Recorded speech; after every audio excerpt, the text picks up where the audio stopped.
Welcome to World Wrestling News. The first coverage is several WWE stars tested positive for COVID-19.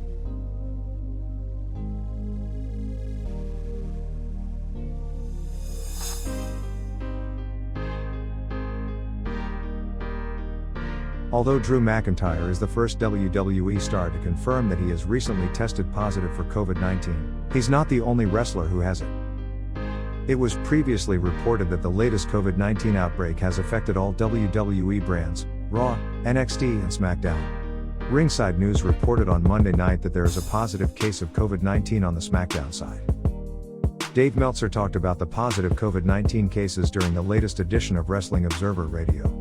From what he knows, there are at least 4 wrestlers including the WWE champion who have tested positive. So there's at least 4, including Drew McIntyre, WWE wrestlers that I'm aware of that have, or just got over COVID-19, and there may be more. Those are the only names I know, and there was one on SmackDown who was scheduled on the show and taken off. There's one who's a big star who just returned from COVID, and there's another one in NXT. There are probably others who will be kept out for contact tracing, I'm going to guess. Meltzer pointed out how there were several wrestlers working double duty on Monday's Raw. I don't know anyone else on Raw that's tested positive, but obviously if you watch the show you can deduct who wasn't there, and there's a lot of people not there. Meltzer and Brian Alvarez were going back and forth about stars not there, including Kofi Kingston, who is dealing with a jaw injury, or in past situations where Nia Jax and Shayna Baszler did not have it, but rather kept off the show for a few weeks last year as a precaution due to them coming near someone who did have the virus. Meltzer stated, "That could be a lot of people. I only know of 3 people who do have it right now, but it's an issue." The 4th star is McIntyre. Kurt Angle explains why he didn't appear on WWE Raw Legends Night Special.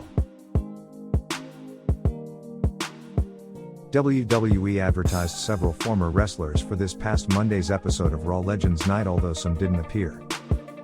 Those who did appear include Erwin Schister, IRS, Melina, Jeff Jarrett, Jimmy Hart, Molly Holly, Booker T, Alicia Fox, Hulk Hogan, Ric Flair, Tori Wilson, Big Show, Mickie James, Mark Henry, Ron Simmons, Eddie Long, Sergeant Slaughter, and Tatanka.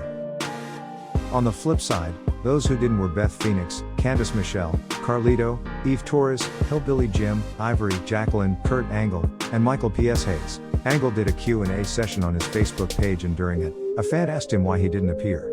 It turns out that the WWE Hall of Famer had a prior engagement that he couldn't get out of. He wrote the following: "I had a prior engagement I was committed to. I couldn't get out of it." Angle is no longer under contract with WWE as he was furloughed by the company back last April due to budget cuts related to the COVID-19 pandemic. Mustafa Ali fires back at Sergeant Slaughter for betraying his country. Mustafa Ali created some buzz last week during Raw Talk for making comments about past wrestlers following WWE hosting Legends Night on Monday Night Raw. Ali knocked WWE for having legends who can barely walk on the 3-hour program instead of using Retribution, Drew Gulak, Akira Tozawa, and others. WWE Hall of Famer Sergeant Slaughter, who was on last week's Raw, responded to a fan on Twitter and took a jab at Ali. Slaughter wrote, "Listen up at KSeek1 King, thanks for support of all those who paved the yellow brick road. Thumbs up that the scum and puke at Ali. WWE face vomiting has been allowed to put his slimy foot on ! Look up maggot in any dictionary, you will see a photo of it. Ali. WWE pile of Puno push-ups for you at KSeek1 King." Ali responded with, "Remember when you betrayed our country, maggot?" This was in the caption of a photo with Slaughter at a time where he aligned with General Adnan.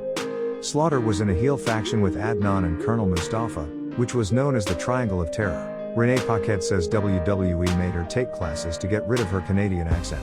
Renee Paquette did a Q&A on this week's Oral Sessions podcast. She answered questions about random topics including 90s nostalgia, cooking recipes, and the American Citizens Test. Renee talked about taking voice classes for WWE. "I would just like to go on the record as saying I do not have a Canadian accent. I worked very hard to develop this non-regional dialect. When I first signed to WWE, they made me take classes to get rid of my Canadian accent. I'm sure it was more than what it is now, but it was very faint, if any. I had to go into Manhattan once a week and sit with this woman. She would give me words I had to read during the week to make sure I didn't mispronounce vowels or some."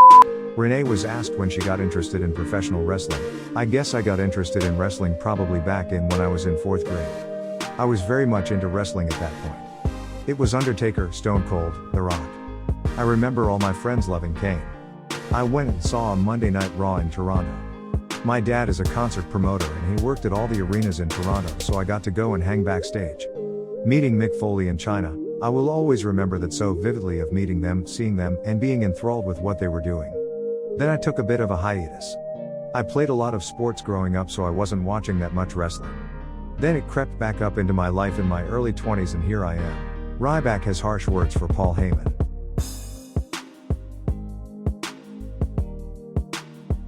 Ryback decided to take a shot at Paul Heyman on social media. It happened when the former WWE star responded to a fan by noting that if he had an open microphone and no script, then he would destroy him. Of course, the two men have some brief history, as Heyman managed Ryback and Curtis Axel in 2013 that led to a feud with CM Punk. Ryback wrote the following on Twitter. Paul was a piece of and he knows it. I would destroy him with an open mic and no script.